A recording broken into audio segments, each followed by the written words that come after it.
साथियों, आप देख रहे हैं बिहार समाचार, जहां आपको मिलती है बिहार की दिन भर की ताजा और बड़ी खबरें। आज की पहली खबर, बाहर रह रहे लोगों से सीएम सम्राट की अपील। बिहार लौटिए, यहां उद्योग धंधे लगाइए। मुख्यमंत्री सम्राट चौधरी ने सोमवार को हाईटेक 80 फायर ब्रिगेड की गाड़ियों को हरी झंडी दिखाई। सीएम ने विभाग को 36 स्कॉर्पियो भी दी। इस दौरान फायर फाइटर्स ने सीएम के सामने अपना दमखम दिखाया। गांधी मैदान में सीएम ने कहा, बिहार को समृद्धि के रास्ते पर ले जाना है। समृद्धि तभी आएगी जब उद्योग धंधे लगेंगे। जो लोग बाहर रह रहे हैं, मैं उनसे कहूँगा, आप बिहार लौटिए। बाहर रह रहे लोग बिहार लौटेंगे और यहाँ उद्योग धंधे लगाएंगे तो बिहार आगे बढ़ेगा। मुझे मुख्यमंत्री बने 1 महीने 3 दिन हुआ है। जो लोग बिहार के बाहर थे वो धीरे धीरे वापस लौट रहे हैं। हम 5 लाख करोड़ का इन्वेस्टमेंट बिहार में लेकर आएंगे। बिहार सुशासन वाला राज्य है, इसलिए मैंने पुलिस के हाथ को खोला है।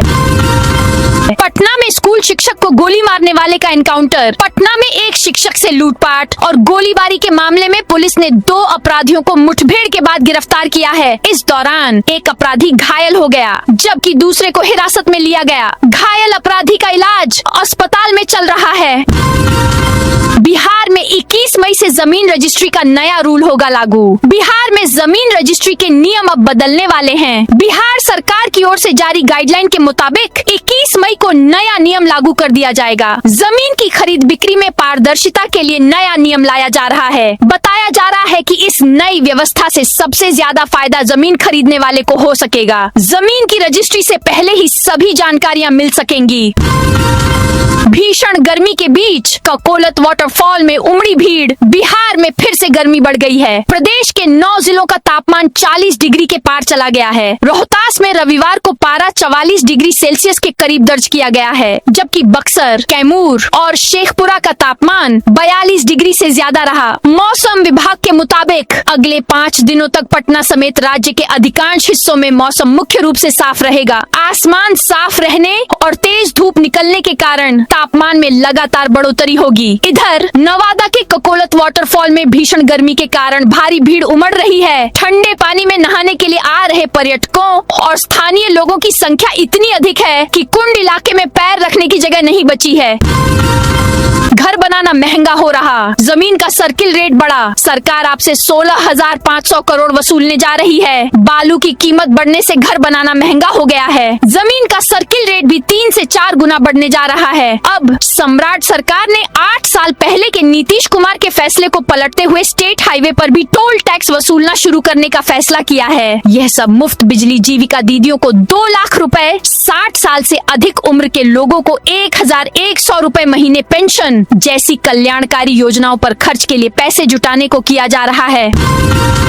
नीट केस में महाराष्ट्र की केमिस्ट्री कोचिंग का director arrest. NEET paper leak case में सोमवार को 10वीं गिरफ्तारी हुई। सीबीआई ने महाराष्ट्र के लातूर से chemistry coaching director Shivraj Raghunath Motegaonkar को गिरफ्तार किया। अधिकारियों के अनुसार रविवार को सीबीआई की तलाशी के दौरान रघुनाथ के मोबाइल से नीट यूजी का लीक पेपर बरामद हुआ। सीबीआई के मुताबिक मोटेगांवकर संगठित गिरोह का हिस्सा है, जो नीट पेपर लीक कराने और आगे फैलाने में शामिल है। उसने अन्य आरोपियों के साथ मिलकर 23 अप्रैल को ही पेपर और आंसर की हासिल की और कई लोगों को दी थी।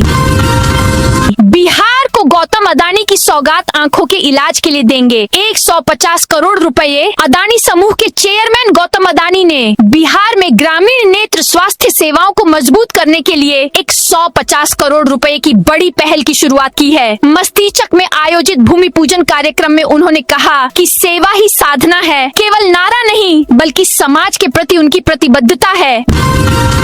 बिहार में 4 महीने में बिके 1 लाख ईवी, 2000 करोड़ रुपए का कारोबार। अमेरिका ईरान युद्ध के कारण ऊर्जा संकट उत्पन्न हो गया है। युद्ध समाप्त होने के आसार न दिखने और पेट्रोल डीजल के बढ़ते दामों से परेशान उपभोक्ताओं ने इलेक्ट्रिक वाहनों ईवी का रुख किया है। चालू वर्ष के शुरुआती 4 महीनों जनवरी से अप्रैल में ही बिहार में रिकॉर्ड 1 लाख इलेक्ट्रिक वाहनों की बिक्री हुई है। इसी अवधि में ईवी का कारोबार 2000 करोड़ रुपए का हुआ है।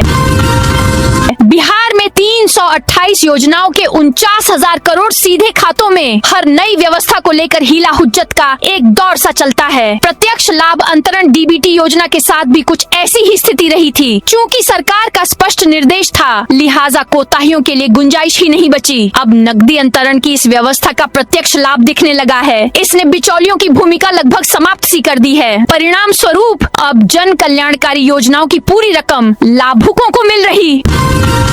वंदे मातरम का विरोध करने पर भड़की भाजपा, मौलाना मदनी के कदम को बताया देशद्रोही। भाजपा प्रदेश प्रवक्ता संजीव कुमार मिश्र ने जमीयत-ए-हिंद के अध्यक्ष मौलाना महमूद मदनी द्वारा राष्ट्रीय गीत वंदे मातरम का विरोध करने पर उनके इस कदम को देशद्रोही करार दिया है। उन्होंने कहा है कि वंदे मातरम भारत का राष्ट्रीय गीत है। कहीं से भी कोई भी भारतवासी वंदे मातरम का विरोध नहीं कर सकता है। मौलाना मदनी द्वारा वंदे मातरम को इस्लाम की धार्मिक मान्यता के विरुद्ध बताना उनकी मानसिक स्थिति को दर्शाता है।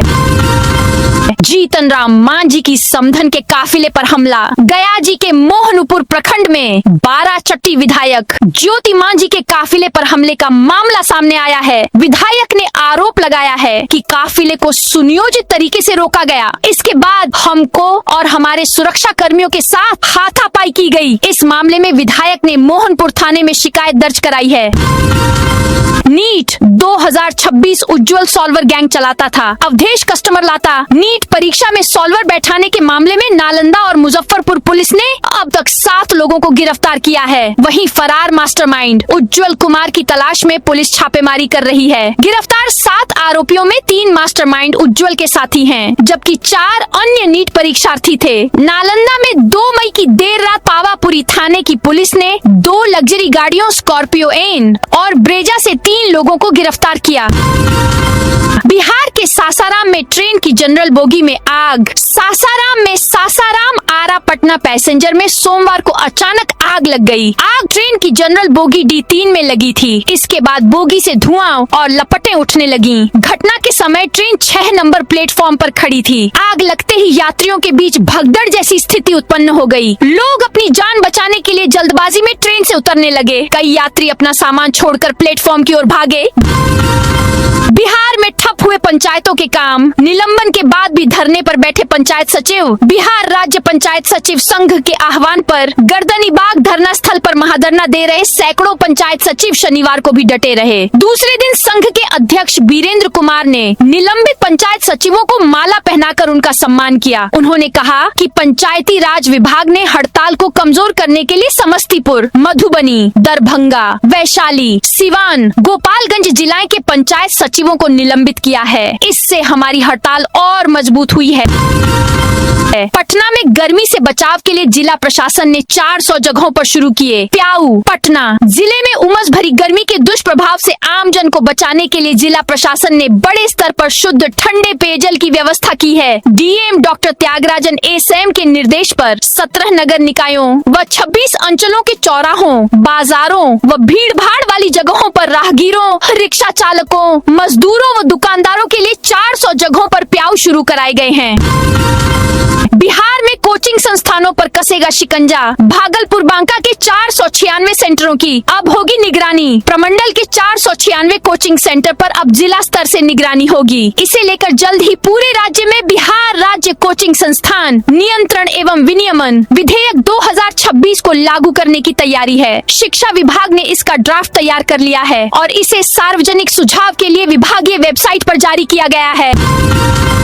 गांधी मैदान में सीएम सम्राट चौधरी ने 80 वाहनों को दिखाई हरी झंडी। बिहार में फायर ब्रिगेड के बेड़े में 80 हाईटेक गाड़ियां शामिल हुई हैं। अग्निशमन व्यवस्था को मजबूत बनाने के लिए राज्य सरकार ने यह व्यवस्था की है। गांधी मैदान में मुख्यमंत्री सम्राट चौधरी ने वाहनों को हरी झंडी दिखाई। उनके साथ डिप्टी सीएम विजय कुमार चौधरी और विजेंद्र यादव भी मौजूद थे। इस अवसर पर इन गाड़ियों का लाइव डेमो भी किया गया। फायर कर्मियों ने तत्परता और साहस का प्रदर्शन किया। यह देख तालियां बजती रहीं। जनता दरबार बंद होने के बाद लौट रहे कई फरियादी। मुख्यमंत्री सम्राट चौधरी ने 15 अप्रैल को मुख्यमंत्री पद की शपथ लेने के बाद 17, 18, 20, 21 और 23 अप्रैल को जनता दरबार कार्यक्रम आयोजित किया था। इन कार्यक्रमों में राज्य राज्य के अलग अलग जिलों से पहुंचे लोगों ने अपनी समस्याएं सीधे मुख्यमंत्री के सामने रखी थीं। लेकिन 23 अप्रैल के बाद से जनता दरबार का आयोजन नहीं होने के कारण अब रोजाना बड़ी संख्या में फरियादी पटना स्थित मुख्यमंत्री सचिवालय पहुंच रहे हैं।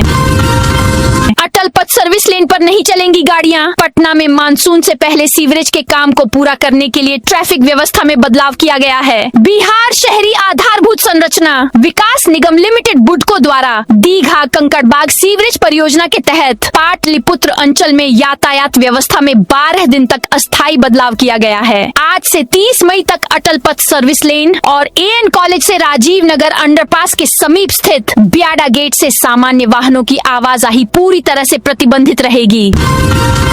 बिहार में ई शिक्षा कोष का अपडेट शिक्षकों के लिए बना मुसीबत। शिक्षा विभाग के ई शिक्षा कोष ऐप के ताजा अपडेट के बाद जिले के शिक्षकों की परेशानी बढ़ गई है। उन्हें पासवर्ड एरर व अटेंडेंस मार्क न होने आदि की समस्याएं आ रही हैं। कई शिक्षकों को उसमें लॉगिन करने में दिक्कत आ रही है। कुछ शिक्षकों का कहना है कि सही पासवर्ड डालने के बावजूद ऐप उसे गलत बता रहा है और वह खुल नहीं पा रहा है। इसके कारण उपस्थिति दर्ज करने समेत अन्य कार्य प्रभावित हो रहे हैं। पटना एम्स के बाहर सक्रिय है दलालों का सिंडिकेट। पटना एम्स के बाहर सक्रिय दलालों ने कैंसर पीड़ित बच्चे के मामा से खून दिलाने के नाम पर 20,000 रुपए ठगे। पुलिस ने आरोपी को गिरफ्तार कर धोखाधड़ी का मामला दर्ज किया है और पूरे नेटवर्क की जांच कर रही है। आंधी और कीड़ों के कहर से 70% तक घटा लीची का उत्पादन। इस साल लीची की मिठास फीकी रहने वाली है। बिहार में इस बार लीची का कुल उत्पादन 70% तक घट गया है, जिससे 3,000 करोड़ के इस कारोबार को करीब 2,000 करोड़ रुपए का घाटा लगने का डर सता रहा है। लीची के उत्पादन में भारी गिरावट के कारण मुजफ्फरपुर, वैशाली और पश्चिमी चंपारण सहित राज्य के किसान काफी चिंतित हैं। किसानों का कहना है कि प्रकृति की मार और सरकारी तंत्र की सुस्ती के कारण लीची के उत्पादन पर असर पड़ा है। संस्कृत शिक्षकों को मिलेंगी पेंशन सहित सभी सुविधाएं। बिहार संस्कृत शिक्षा बोर्ड के अध्यक्ष और भाजपा के वरिष्ठ नेता मृत्युंजय कुमार झा ने शिवहर दौरे के दौरान संस्कृत शिक्षकों को पेंशन सहित सभी सुविधाएं मिलने का आश्वासन दिया है। उन्होंने दैनिक भास्कर से बातचीत में कहा कि अगले 1 साल के भीतर शिक्षकों की सभी प्रमुख मांगे पूरी कर ली जाएंगी। झा ने स्पष्ट किया कि संस्कृत विद्यालयों के शिक्षकों के वेतन भुगतान में कोई देरी नहीं हो रही है। सभी शिक्षकों को समय पर वेतन मिल रहा है। यदि कहीं कोई तकनीकी समस्या आती है तो उसे तुरंत दूर किया जाएगा। बिहार के PMCH से कैदी ने किया भागने का प्रयास। बिहार के पटना मेडिकल कॉलेज एवं अस्पताल के नए इमरजेंसी भवन में रविवार को उस समय अफरा तफरी मच गई जब इलाजरत एक कैदी मरीज ने बाथरूम की फॉल्स सीलिंग तोड़कर फरार होने का प्रयास किया। हालांकि सीलिंग टूटने से कैदी नीचे गिर पड़ा और मौके पर मौजूद सुरक्षा कर्मियों ने उसे धर दबोचा। माल सलामी थाने की पुलिस ने राघोपुर निवासी 25 वर्षीय रोशन कुमार को बेऊर भेजी थी, जहां जेल प्रशासन ने पहले उपचार कराने के बाद लाने को कहा था। इसके बाद पुलिस लेकर पहुंची थी। मॉडल उच्च विद्यालय मोहम्मदपुर में शिक्षकों की जवाबदेही तय करने की नई पहल। प्रखंड के मोहम्मदपुर स्थित मॉडल उच्च विद्यालय मोहम्मदपुर में शैक्षणिक गुणवत्ता और शिक्षकों की जवाबदेही सुनिश्चित करने के लिए प्रधानाध्यापक पूजा कुमारी ने नई व्यवस्था लागू की है। इस पहल के तहत अब केवल शिक्षकों की उपस्थिति ही नहीं बल्कि कक्षा में हुई पढ़ाई की भी प्रतिदिन समीक्षा की जा रही है। इंदौर पटाखा फैक्ट्री हादसे में झुलसे अररिया के एक और मजदूर की मौत। बीते 14 मई को मध्य प्रदेश की इंदौर जिले के देवास टोंक कला में पटाखा फैक्ट्री में आग लगने से बुरी तरह झुलसे नरपतगंज प्रखंड के मानिकपुर पंचायत अंतर्गत भवानीपुर गांव के इलाजरत 23 वर्षीय अभिषेक कुमार पासवान पुत्र सलूकी पासवान की इलाज के दौरान मौत हो गई। पटना के प्राइवेट सरकारी स्कूलों की टाइमिंग में बदलाव। राजधानी पटना में उमस भरी गर्मी का दुष्प्रभाव आमजन के स्वास्थ्य पर पड़ने लगा है। बच्चों को इससे बचाने के लिए डीएम डॉक्टर त्यागरान एसएम ने प्री स्कूल आंगनबाड़ी से लेकर 8वीं तक के स्कूलों के समय में बदलाव किया है। सोमवार 18 मई से प्राइमरी आंगनबाड़ी से 8वीं कक्षा में 11 बजे के बाद पढ़ाई पर रोक लगा दी है। यह आदेश सभी सरकारी निजी स्कूलों में प्राइमरी से 8वीं तक और आंगनबाड़ी में शैक्षणिक गतिविधि 11 बजे तक ही चल सकेगी। गोपालगंज जिले के सभी पंचायतों में आज लगेगा विशेष सहयोग शिविर। बिहार सरकार आम लोगों की समस्याओं के त्वरित समाधान और सरकारी योजनाओं का लाभ सीधे पंचायत स्तर तक पहुंचाने के उद्देश्य से 19 मई से विशेष पंचायत सहयोग शिविर का आयोजन करने जा रही है। इस शिविर के माध्यम से ग्रामीण क्षेत्रों में रहने वाले लोगों को अब अपनी छोटी बड़ी समस्याओं के समाधान के लिए सरकारी दफ्तरों का चक्कर नहीं लगाना पड़ेगा। पंचायत स्तर पर आयोजित होने वाले इन शिविरों में विभिन्न विभागों के अधिकारी मौजूद रहेंगे। बिहार में जलाशयों के पास पीपीपी मोड में विकसित होगा इको टूरिज्म। मुख्यमंत्री सम्राट चौधरी ने रविवार को मुख्यमंत्री आवास स्थित संकल्प कक्ष में इको टूरिज्म पर उच्च स्तरीय बैठक की। इस मौके पर उन्होंने निर्देश दिया कि जलाशयों के आसपास पब्लिक प्राइवेट पार्टनरशिप मोड में इको टूरिज्म विकसित करें। मलमास मेले के पहले ही दिन टूटा रिकॉर्ड। पंच पहाड़ियों से घिरी पौराणिक और ऐतिहासिक नगरी राजगीर रविवार को पूरी तरह पुरुषोत्तम मास के रंग में रंग गई। विश्व प्रसिद्ध मलमास मेले के पहले ही दिन आस्था का ऐसा जन सैलाब उमड़ा कि पिछले कई मेलों के रिकॉर्ड ध्वस्त हो गए। देश के कोने कोने से पहुंचे 1 लाख से अधिक श्रद्धालुओं ने ब्रह्म कुंड, सरस्वती कुंड और सप्तधारा में पवित्र डुबकी लगाकर 33 कोटि देवी देवताओं का आशीर्वाद लिया। श्रद्धालुओं के अटूट उत्साह और गगनभेदी जयकारों के आगे जेठ की तपती धूप और उमस भी पूरी तरह बेअसर साबित हुई। डेयरी, मत्स्य एवं पशु संसाधन विभाग का दावा है कि बिहार मछली उत्पादन में आत्मनिर्भर हो चुका है। विभाग के मुताबिक राज्य में सालाना 10,28,000 मीट्रिक टन मछली का उत्पादन हो रहा है। हर साल 40,000 मीट्रिक टन मछली नेपाल और झारखंड को निर्यात किया जा रहा है। लेकिन हकीकत यह है कि सिर्फ पटना में हर रोज आंध्र प्रदेश से 13.5 टन करीब 20 ट्रक मछली पहुंच रही है। बिहार में मिशन वात्सल्य पोर्टल पर गुमशुदा बच्चों की जानकारी अपलोड करना जरूरी। राज्य में गुमशुदा और लापता बच्चों की जानकारी अब अनिवार्य रूप से मिशन वात्सल्य पोर्टल पर अपलोड करनी होगी। पुलिस मुख्यालय ने सभी थानों को निर्देश जारी करते हुए कहा है कि गुमशुदा बच्चों से जुड़ी हर जानकारी इस पोर्टल पर दर्ज की जाए और बच्चे के मिलने पर रिकॉर्ड तुरंत अपडेट किया जाए। डिजिटल अरेस्ट की रकम अपने खाते में मंगाई। एसटीएफ और दिल्ली पुलिस की टीम ने जक्कनपुर इलाके से मनेर के मोहरी बगीचा निवासी अरविंद भारती और उसके बेटे शनि कुमार को गिरफ्तार किया। ट्रांजिट रिमांड मिलने के बाद उसे दिल्ली ले गई। Delhi central cyber police station में दर्ज एक मामले में दोनों की संलिप्तता पाई गई थी। डिजिटल अरेस्ट के मामले में दिल्ली पुलिस दोनों को तलाश रही थी। साइबर अपराधियों ने एक व्यक्ति को डिजिटल अरेस्ट कर लाखों रुपए की ठगी की थी। ठगी के करीब 2 लाख रुपए बाप बेटे के खाते में आए थे। मां का पैसा पड़ोसी के खाते में डालने वाले को रिमांड होम भेजा। मां के खाते से करीब 45 लाख रुपए पड़ोसियों के खाते में डालने वाले नाबालिग बेटे को पूछताछ के बाद रिमांड होम भेज दिया गया। वहीं जिन लोगों पर पीड़िता ने केस दर्ज कराया है वे फरार चल रहे हैं। पीड़िता ने अनिल सिंह, अक्षत सिंह सहित 2 महिलाओं पर केस दर्ज कराया है। पीड़िता ने कहा कि पुलिस ने मेरे बेटे को तो रिमांड होम भेज दिया, लेकिन जिन लोगों ने उसे बरगला कर 45 लाख की ठगी की है उन्हें गिरफ्तार नहीं कर रही है। जिप सदस्य ने अंडरपास की मांग को लेकर सौंपा मेमोरेंडम। किशनगंज के जिला परिषद सदस्य नासिक नदीर ने राजस्व एवं भूमि सुधार मंत्री डॉक्टर दिलीप कुमार जायसवाल से मुलाकात की। उन्होंने किशनगंज बहादुरगंज 4 लेन परियोजना के तहत डेरामारी पंचायत के मोहरमारी चौक पर अंडरपास निर्माण की मांग की। मंत्री डॉक्टर जायसवाल ने समस्याओं के समाधान का आश्वासन दिया है। समस्तीपुर में 10 लाख के चंदन के पेड़ चोरी। समस्तीपुर में श्वेत चंदन के पेड़ की चोरी का मामला सामने आया है। चोरी किए गए पेड़ की कीमत अंतर्राष्ट्रीय बाजार में 10 लाख के करीब है। पीड़ित किसान किशोर सिंह ने इस संबंध में थाने में आवेदन दिया है। घटना वैनीपूसा थाना क्षेत्र के कुबौलीराम वार्ड 2 की है। श्याम किशोर सिंह ने बताया कि घर के सामने ही अपने खेतों में करीब 300 से अधिक श्वेत चंदन का पेड़ लगा रखा है। उनके प्रयास से इस इलाके में 1500 से अधिक पेड़ लगाए गए हैं। एक पेड़ 15 साल में बनकर तैयार हो जाता है। लकड़ी 10 से 15 हजार रुपए किलो की दर से बाजार में बिकता है। रात 12 बजे तक जगे हुए थे, उसके बाद सोने चले गए।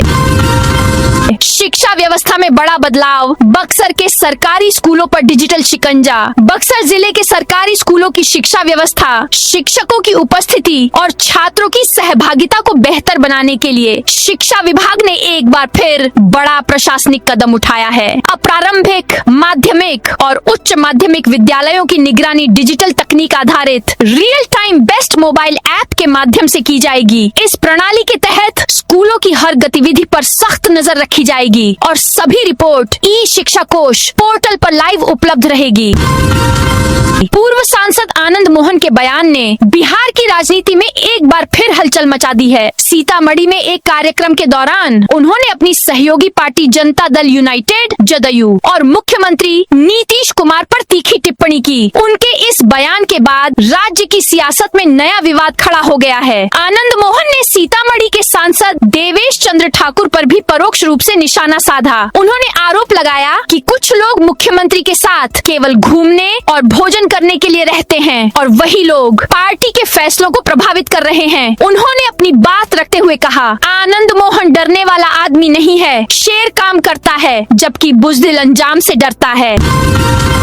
सरकारी स्कूल में एडमिशन के नाम पर वसूली। पूर्वी चंपारण जिले के मोतिहारी प्रखंड स्थित राजकीय उत्क्रमित मध्य विद्यालय भरौलिया लक्ष्मीपुर में एडमिशन के नाम पर अभिभावकों से पैसे वसूलने का मामला सामने आया है। आरोप है कि पैसे न देने पर छात्रों का दाखिला नहीं लिया जाता। एक वीडियो वायरल होने के बाद ग्रामीणों ने स्कूल पहुंचकर जमकर हंगामा किया।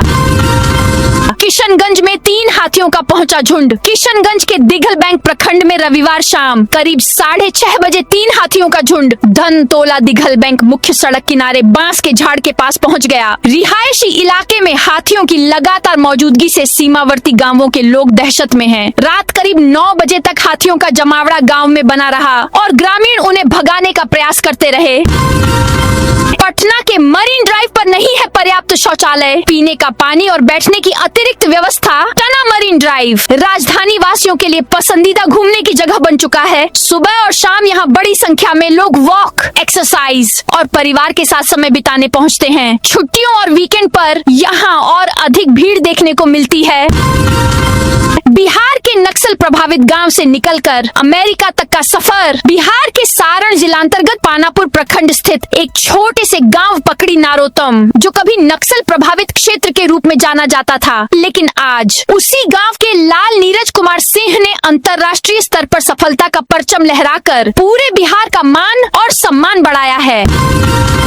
वीडी सतीशन बने केरलम के नए मुख्यमंत्री। राहुल गांधी ने लगाया गले। वीडी सतीशन ने सोमवार को केरलम के नए मुख्यमंत्री के रूप में शपथ लेकर राज्य की राजनीति में बड़ा बदलाव दर्ज किया। कांग्रेस नीत यूनाइटेड डेमोक्रेटिक फ्रंट यूडीएफ ने 2026 विधानसभा चुनाव में शानदार जीत हासिल कर 10 साल बाद सत्ता में वापसी की है। राज्यपाल राजेंद्र विश्वनाथ आर्लेकर ने सतीशन और उनके 20 सदस्यीय मंत्रिमंडल को पद एवं गोपनीयता की शपथ दिलाई। तो दोस्तों, ये थी आज बिहार की दिन भर की ताजा और बड़ी खबरें। अब कल मिलते हैं नई खबरों के साथ।